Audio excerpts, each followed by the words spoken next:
So it's winter's on the way It is. and the weather's getting colder. It's Yes. been rainy and windy, and I don't know about you, but my kids have been coming home with snotty noses and coughs and Yes. sneezes and yeah, so I Yeah. guess what do we do? Yeah. It's And definitely that time of the year, isn't it? When the yeah, viruses are creeping in. yes. And yeah, I'm, being asked all of the time, most commonly what to actually feed kids when they're already sick and they don't have an appetite. Yes. So today's podcast, it's not designed to replace the advice of your medical practitioner. So if your kids are seriously unwell or they lose their appetite for more than a couple of days, it's important for you to seek a medical opinion. But at this time of the year, during acute illnesses, especially, so things like colds or gastroviruses, nourishing your kids has really never been more important. Yeah. In my experience, it's really important to help them to recover quickly and to prevent secondary infection. And, to do this, the foundations have to be strong. So you have to be able to really knuckle down on food choices and making sure that the majority of the food that they're getting is as nourishing as it could possibly be, especially if they don't have much of an appetite, because you've only got this this tiny opportunity to nourish them. Yeah. So making the right food choices is really important. And look, neither of my kids have ever been unwell for more than a few days running. And I really think that the care that they receive in those really early stages of illness Yeah. has been such an important part of their rapid recovery. My son has had a cold, like you had just suggested. We've had our first cold in the house, Yeah. and but it was 2 days. He had 2 days off school. He was Yeah. probably okay to go back to school the second day, to be honest. Yeah. It was really only one day where he was super snotty and not feeling great. But I'm going to run through some of the things that I do. Yeah, when sickness does kind of turn up on knocking on the door. Yeah. The very first thing in our household is that rest is non-negotiable. I think that soldiering on, and I know that it's difficult when you are working or running a business, to have your kids home sick is such a huge inconvenience. I completely get it. But sending them to school when they're sick or daycare is only going to actually prolong the illness. That's my view anyway. And also, you don't want to get caught up in this kind of cycle of sickness. And so if we're just constantly, just recently my son, actually the week before he got a cold, ironically, was playing footy, and one of the mums was saying, her son had been really sick. But the coach really wanted him to play that day. And I'm thinking, oh my God, they're all climbing all over each other and, passing the footy. And it would have probably served the whole team. And funnily enough, quite a few of the kids in the team this week have been off sick. So, keeping your kids home when they're sick, I think, is super important, not only for stopping that cycle of disease, but also it's hands down one of the most important ways to make sure that they get well quickly. Yeah. I also think that if they don't have an appetite in the very early stages of illness, that we actually honour that and just instead really focus on hydration, which is the most critical thing during illness. So other than room temperature water, there are some other things that really contribute a lot of nourishment whilst also hydrating. And the first is bone broth. It's earned the nickname Jewish penicillin, particularly chicken bone broth, for very good reason. Not only does it contain really amazing immune supportive properties, it's also an amazing source of protein and lots of really bioavailable, so easily absorbed minerals that assimilated really well. So a good pinch of salt makes it more palatable and also helps to maintain sodium levels. So again, protects against dehydration. And I think it's great for, during stomach bugs, but even colds and flus, without a doubt, it's our number one go-to for hydration. And if you don't have an appetite, as I said, you're still getting all of those minerals and beautiful protein If your family's vegetarian, Yep. could you do like shiitake mushrooms? Look, or you can what? do you can do a vegetable, like a vegetarian broth. It doesn't have the same healing properties no matter what you add to it. Okay. You still don't. It's the gelatin and the collagen from the bone broth that is the most healing. And the chicken, when you're using chicken, there is a fat that is in chicken that again specifically supports immune function. So I mean, look, from a hydration perspective, and again adding a bit of nourishment, like available nourishment, fantastic, vegetable broths are, but they're not going to give that digestive support and that same level of healing, and they certainly aren't a source of protein. And protein is just so essential for your immune system to be strong and to be able to mount a really great defense. So that would be my number one choice. And it doesn't have to be just chicken. It can be beef or lamb, whatever is palatable. So vegetarian families would veggie broth. Yep, and vegetable broth. Miso is something else. Miso is another good option because you have that probiotic support as well. So that is actually something else that is on my list of things. It's just great, again, from that probiotic perspective. It supports the gut, and if your gut health is good, then your immune system is strong. And look, miso also has a variety of different nutrients as well, like it's quite nutrient dense too. So with miso, my preference is to purchase like a naturally fermented paste with no additives. And look, because it is a soya product, and a lot of soya products are genetically modified, it's one product that I would prioritise organic as well. So that's another, I would definitely prioritise organic if buying miso paste. I think the Karawari brand is what I buy, and I personally find white miso more palatable than the red or the brown. That's my personal preference anyway. Okay, so another option for hydration is herbal teas.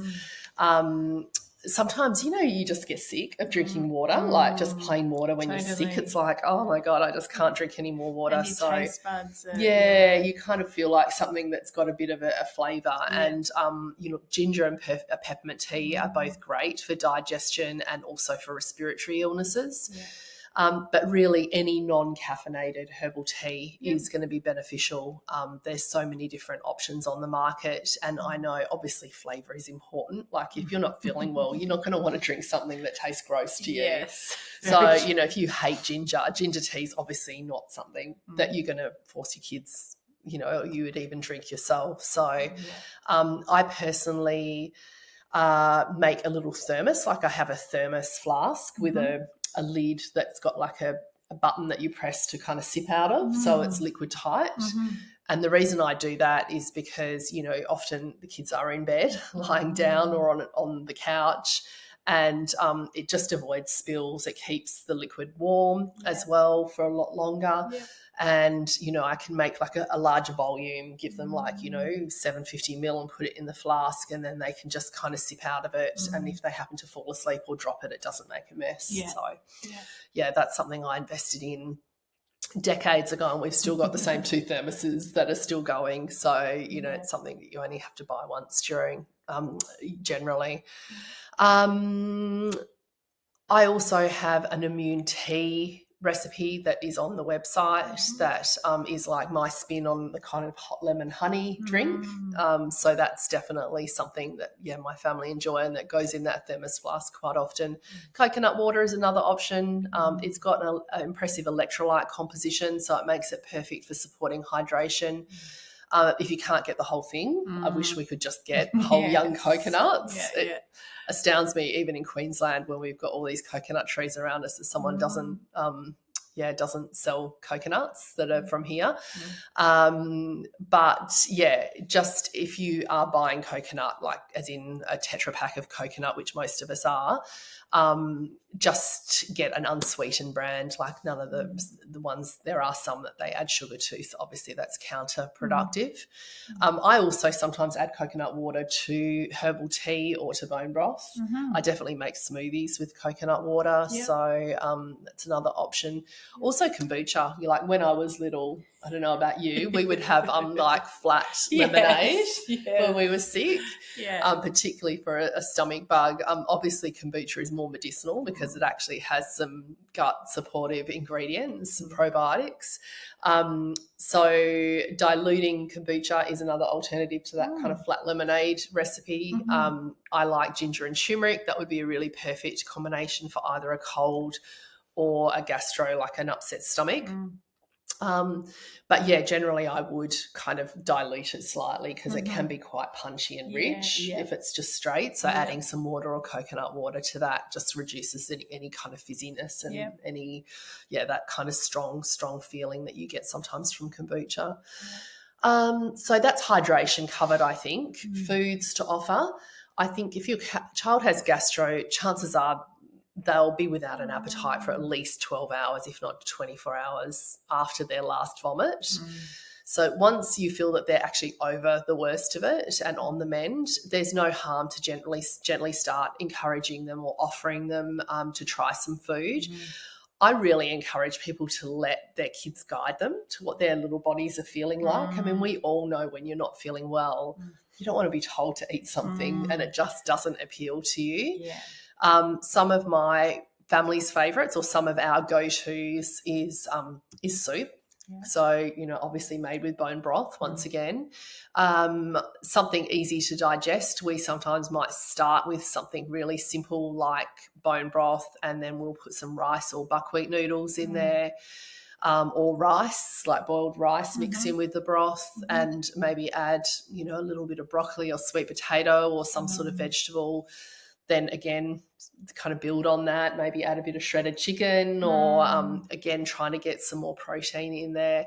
We do have a recipe for healthy instant noodle soup on the website, and also the Asian immune broth is another really good choice. There's a healing chicken soup as well, which is 100% one of my most favourite recipes when I'm feeling a bit off. Jelly or gummies, so only the homemade kind. I'm not talking the crystal, aeroplane jelly that you can buy in the supermarket. So it's a really good way just to add a little introduce a bit of protein and carbohydrate. Making your own jellies or gummies is so easy. It's really, really simple if you get a good quality gelatin and you can flavour them. I do have lots of recipes. Like I've got a lemon and turmeric jelly, which is really, really popular.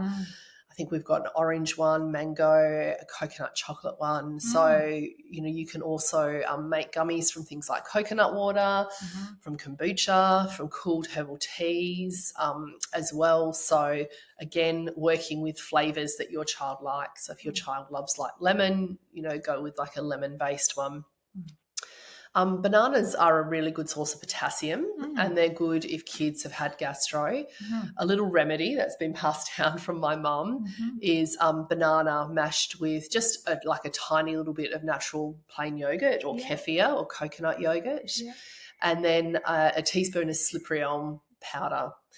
My son actually calls it Nanny's banana yogurt, and I can actually remember having a friend come to stay years ago. My son was probably about 5 and he was watching her feed her baby at the time, and she just had literally mashed banana, was feeding the baby mashed banana, and he was watching her and he was like, that's really yummy if you add a bit of slippery elm to it, and I just thought, oh my God, only out of the mouth of a naturopath's son would say something like that.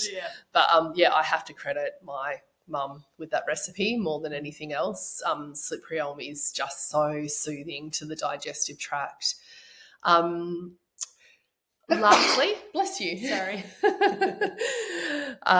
Lastly, something is not better than nothing. A lot of the things, one thing that I've seen repeatedly in clinical practice is, I would be, say, dealing with a child with a particular health complaint, or and the parents would reveal to me that the child was horrendously fussy or picky. and then would start talking about that. And it almost always, there was always like, I'd always question about when that started. And almost always it started after illness. Yeah. And I completely understand how this occurs. Yeah. I think that it's natural for parents to just want their kids to be desperate. Like you become desperate. I know that feeling because Yes. I've been there, and you just, so, you know, you can see your child's floppy and lethargic and you want them to eat something. So you think, well, you know, something is better than nothing. Yeah. But, you know, feeding them processed food, high sugar foods is not going to offer any kind of long-term health support, even short-term health support, to be honest. Yeah. And look, unfortunately, you know, a lot of our authorities recommend things like flavoured yogurts and juices and cakes, and, you know, ice cream and jelly is something that's common in hospitals. Yes. Or, you know, packets and canned soups and stuff like that, you know, during illness. It just breaks my heart that that's where we're at, but it is where we're at. Sugar suppresses immune function. There's no two ways about it. It is a known, it's known, it's been researched. Yeah. So it really has no place in the diet when sick. And as I said, kids can really develop some not so great habits with pushing back, getting what they want in terms of that sweet thing, you know, ice cream or jelly or whatever it is. Yeah. And then all of a sudden you're stuck in that rut of, you know, that's all they want to eat. And it is not, you know, it's something then you have to do a lot of hard work to reverse that. So, try not to fall into that trap if possible. And look, I hope that gives you some ideas of ways to support your child to recover. As I said, you know, it's important to remember that if they are seriously unwell, or if they're unwell for an extended period of time, follow your intuition. And if you think they need medical support, it's really important for you to seek that. Yeah. Cool. That's it. Thank you.